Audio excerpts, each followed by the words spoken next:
Yep, as the title says, that's it. I'm done. This engine is not coming off the airplane until it's time to do a 150-hour inspection, decarboning, and that kind of stuff. Unless, of course, something breaks. Heaven forbid.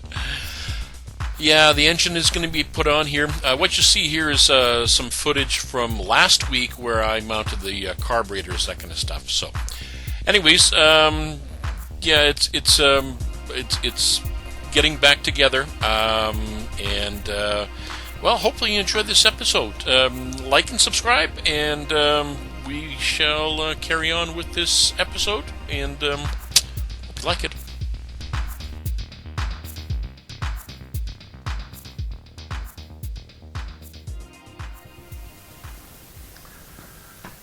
Okay, we're back here in the hangar. So, I'll do this quick. It is time to finish doing the replumbing of that engine and see how far I can get with that. Mount the reduction drive, mount the prop, and yeah. Basically, the plan for today is just to do as much as I possibly can. That's about it. So thanks for following along. I appreciate all the likes and all the subscribes. And yeah, welcome back to the hangar. Pitter patter, let's get at her. I was going to remove the fuel lines from the manifold down there, but the fittings are barbed and they really hold on well, as opposed to the fittings here on the fuel pump is just basically a rounded bump, so the fuel line slides off here easier than the barbed fittings down there, which is actually good. Tells me that it's never going to really fall apart down there. So, well.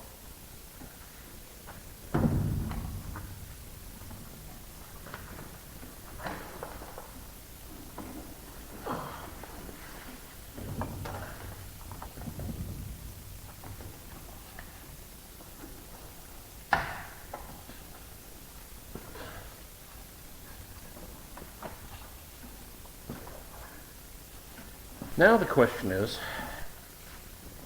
do I connect both these fuel lines back up to the output of the fuel pump? Knowing full well that the inlet is a single hose. So some people might say, oh, it needs two output to provide enough fuel flow to the carburetors. If that were true, you would have two out and two in to provide that sufficient flow. But because you only have a single inlet, that's your restriction. You can't push more down there. There's no pressure. As a matter of fact, there's vacuum on this side. This is where it pulls fuel. So, I'm really leaning towards just running a single line here and blocking the other output. Because realistically, it doesn't need that. And further to that, my carburetors are fed with a single line. Yeah, there's no point in having two hoses there. One is fine. Now, I'm not sure if you guys can see this on the camera, but up here, that's the fuel coming from the fuel tank, and it's never going to get hit by the engine. So I'm going to leave that inlet here. It's just a single outlet that's going to come down to go down to that manifold. Hope you guys can hear me properly because I'm talking away from the camera every once in a while. Somebody once said, months back, I should get a wireless mic. And I figured, sure. Then I looked at the cost and I looked at the cameras that I'm using. I'm going, no, I'm not spending that money on this.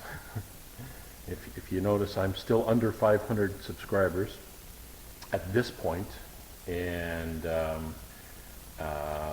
Maybe if I hit 1,000 subscribers.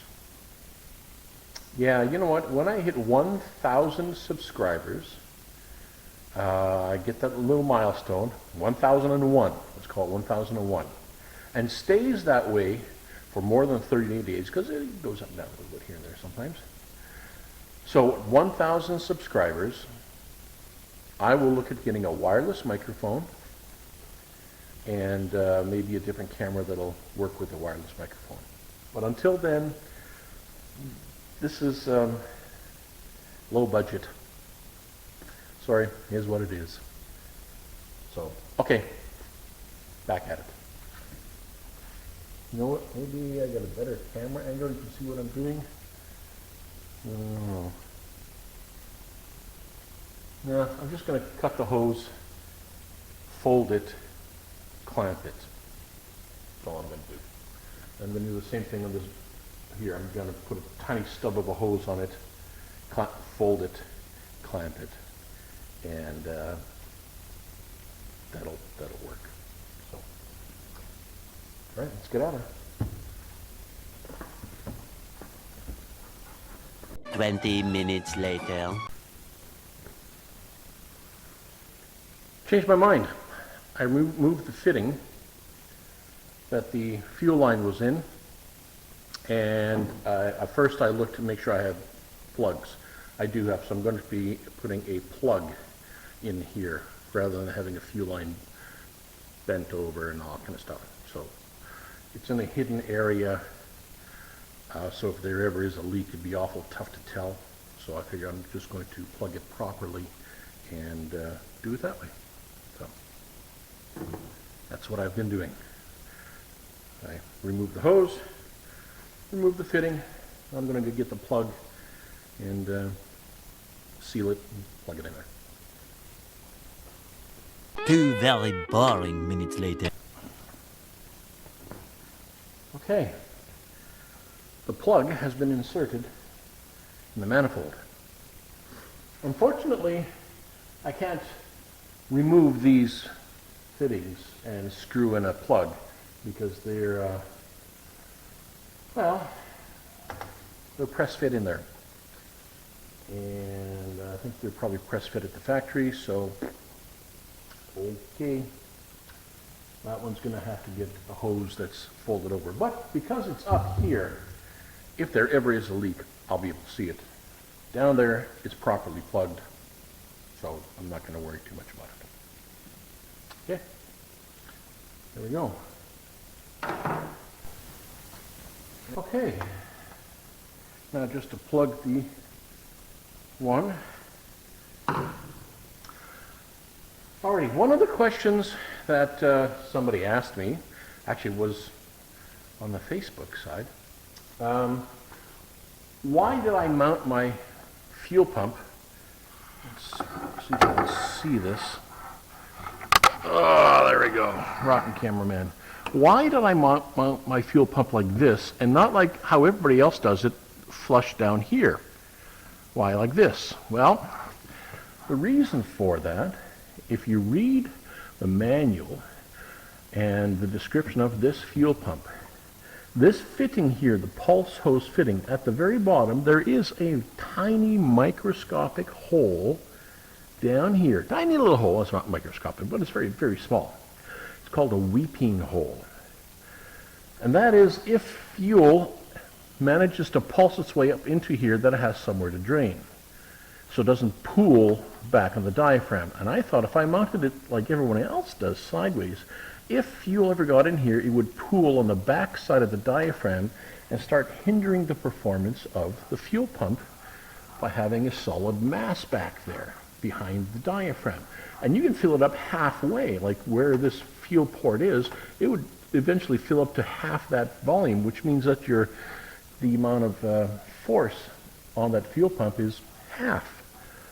I could be wrong. I could say that that never really happens, but I envisioned that happening, so I figured I'd mount it like this so that the weeping hole is at the bottom, and if any fuel ever did get up there, it would drain back down into the engine.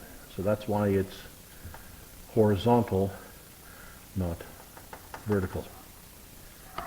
Hope that answers some of the questions. My logic. I might be wrong. I may have done that for no particular reason whatsoever. I could have been way off base, but I don't think so. Anyways, put you back down. Oh, bang, crash. Oh, horrible. There we go. Aim you back, maybe a little higher. Oh, all those creaking noises. Okay, let's carry on. Now I got to figure out how I'm going to fasten this. Of course, it's going to go with this as well, the inlet and the outlet. So 2 hoses. So, yeah, it's kicking along. It's coming along. So, let's get at her.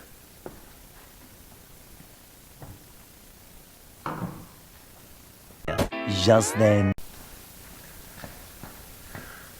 Okay, I changed my mind again. Squirrel! I'm doing that a lot, but that's okay. Instead of plugging it with a hose and folding the hose over, I cut one of my bolts, the ones I did not use mounting these wings because I changed all the hardware. So I took one of them that was basically, I was going to either pitch or what have you, probably still a good bolt, doesn't matter. Cut it, ground it, polished it a little so it doesn't scratch up, and there. I think it'll look nicer than folding it, so we'll see.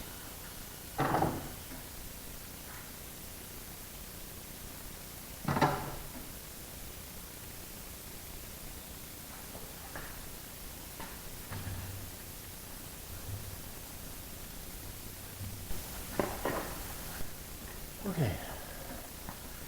For your viewing pleasure, I'm going to see about relocating this camera so you can actually see what I'm doing rather than looking at the back of my head.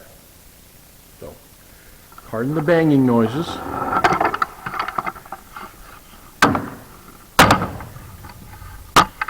Oh, that was a nasty bang. Okay. Let's see, does this have a decent view of what I'm doing? I think so. I'm going to turn it a little bit this way, I think. There we go. And maybe just so I have a little more work room.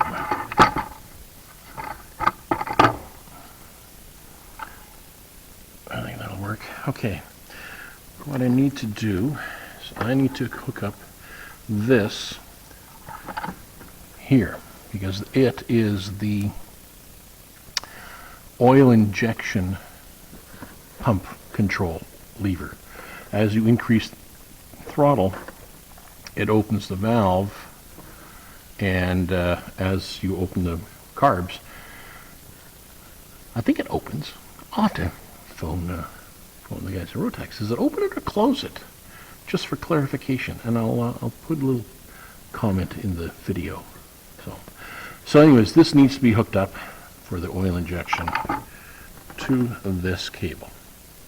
So let's get that started.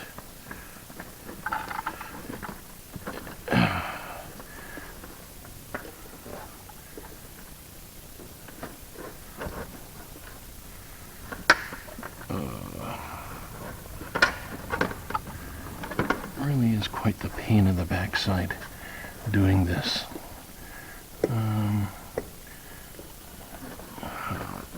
Let's do it like this. It needs to fit in there. There we go. Oh, yeah. And no.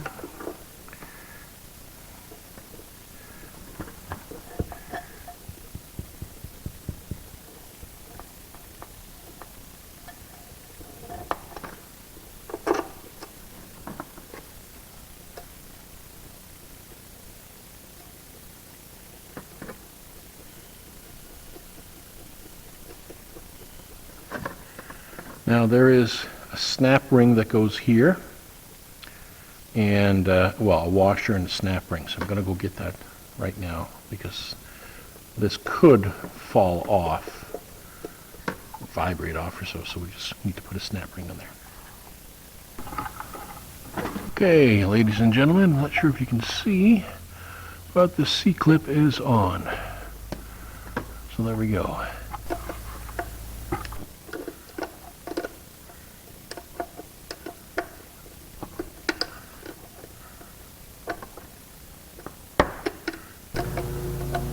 Okay, before we go any further, I put a riv nut here, and I'm using these clamps, using these rubber insulated clamps, and now I just need to put some Loctite on here.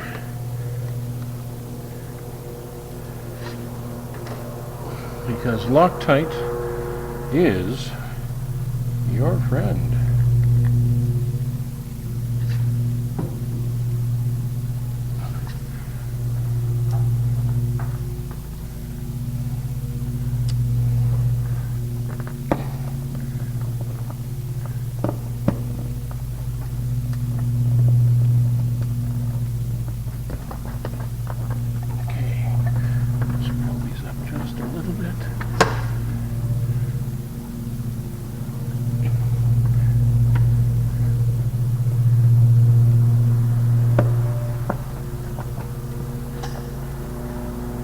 There. Okay. That is in there. Now, I am going to, well, I was going to clamp these as well with these insulated clamps, but I thought, no, you know what, I'm just going to take these and tie strap it to the control cables. And, oh, somebody's cutting grass outside. It's always a good thing. And I want, of course, this outside so I can see the condition of the filter. I like it. I think that'll work out quite well. Okay, excellent. We'll carry on the other side now. Actually, no, first I'll strap these down and get these ready. And the electrical. Gotta get the electrical done. So I'll be right back. Okay, to get the exhaust mounted.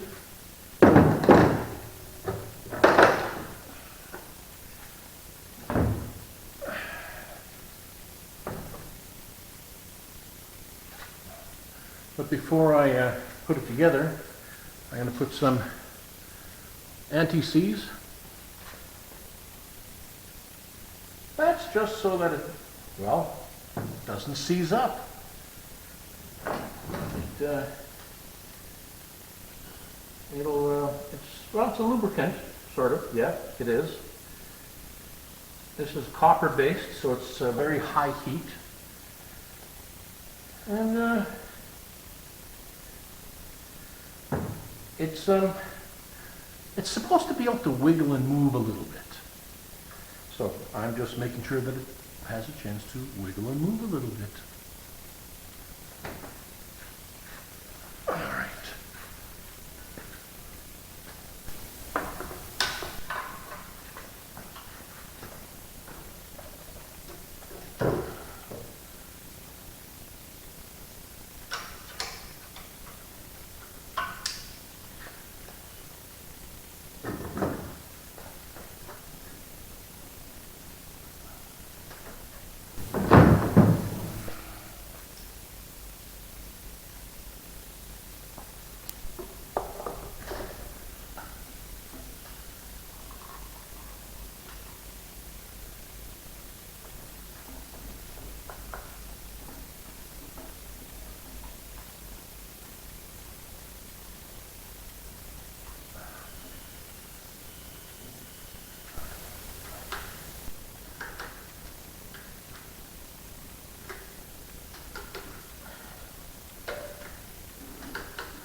Almost ready to start. Matter of fact, if I put fuel in it right now, I could start it. But I'm not, because these have not been torqued properly. These have not been torqued properly. And yeah, there's a few more bolts that need to be torqued properly. I'm going to cover that next time I come in the hangar, because my book that shows the torque specs, I forgot it at home. So I don't want to guess at it. I got to get the book to torque it, so no engine start today. Sorry. Oh well. Got a lot done though. The engine is literally ready to start. So actually, let me get down here and just give you guys a little tour. And show you the finished product for any of those who are curious. Actually, you know what? I'm going to take the camera out of the mount. Excuse me while I bang and crash all of this. There we go. There we go. It's out of the tripod. Okay. There we go. Exhaust is on. And let's go and show the wiring routing on this side. So what I've done, okay, normally everybody else has gone with a grounding strap off of the frame to the engine. Well, I maintained that, but I added this black line here, which is a ground that goes directly to the battery. So there's two pathways to ground here. So, and of course this is the exhaust gas temperature, and then it goes down to here where this picks up the oil injection line. Here's my cylinder head temperature lines right here, and it's all strapped together, fastened and secured to the rear firewall. And that's it on this side. It's not quite finished, of course. I got to put this lower firewall in and this little plate behind here.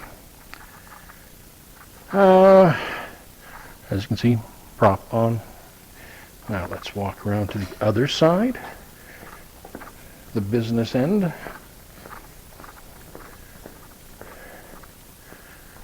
Okay. Fuel pump. One lead's capped off. The other lead here goes down into the manifold. This is coming up from the tank. Okay, this line here, of course, to the carburetors. There's the screen, not a filter screen, and there's the wiring. Brand new plug, because this is where the damage was. This is why I wasn't charging. Okay, oil fogging, relocated back here. It was up front, now it's all the way back here, which shortens this line coming out of it dramatically. I think now it'll draw oil quickly to fog the engine. Of course, the positive line to the starter motor, and then we've got the cabling. We've got fuel line coming out of the main fuel pump into the manifold, and then out of the manifold up. Well, actually first through the fuel flow meter. I capped off this part of the manifold. That used to be a 90 and then a second line coming from the fuel pump. Well, since I blocked it at the fuel pump, I put a plug in here, and that's how that sits now. The fuel pump used to sit here, if you recall, but that's when the pooling of fuel mixture in the pulse line showed up, and that's when I said, no, okay, yeah, it's not going there. That's why it went as high as it is. So, what has to happen here? I need to fasten this wire here And then this lower firewall section has to be made, and I got to do a little cutout for the lines here, for these lines here, the cutout in the back, and likewise for these lines here. This hose is the feed from the fuel tank, and it comes out at the top here. That's the grommet there. It's not going to get touched by the engine in vibration, so where I left it there. That's it. I got to do a little tie strapping and cleaning up of this mess of wires here, but other than that, that's done. Spark plugs are torqued. That I did do. Yeah. So, it's ready for a startup, and then once I get the engine started, the very first thing I got to do is check to make sure that the charging circuit is working. I tested it, by the way, at the voltage regulator. I pulled off the leads from the stator and I measured it, and there was the correct resistance for the coils in the stator. So it is connected this time. So there's no problems with that. Okay, so that's it for now. I'm going to close off this video. I'm going to clean up my tools, pack things away, and head out of here. I've been in the hangar. Ooh, wow, 8 hours. 8 hours of work here in the hangar, and yeah, got a lot done. So, anyways, thanks for following along, and hopefully this video makes sense. We'll find out when I'm editing it whether it makes sense or not. Yeah, Nevada. Stanley Cup in Nevada. Congratulations. Seriously, congratulations. You are the champions. And yeah, there we go. So, on that note, keep keeping your stick on the ice. Does that make sense? I don't know. Anyways, we'll see you again here in the hangar. Thanks for following along. Bye for now. Bye-bye.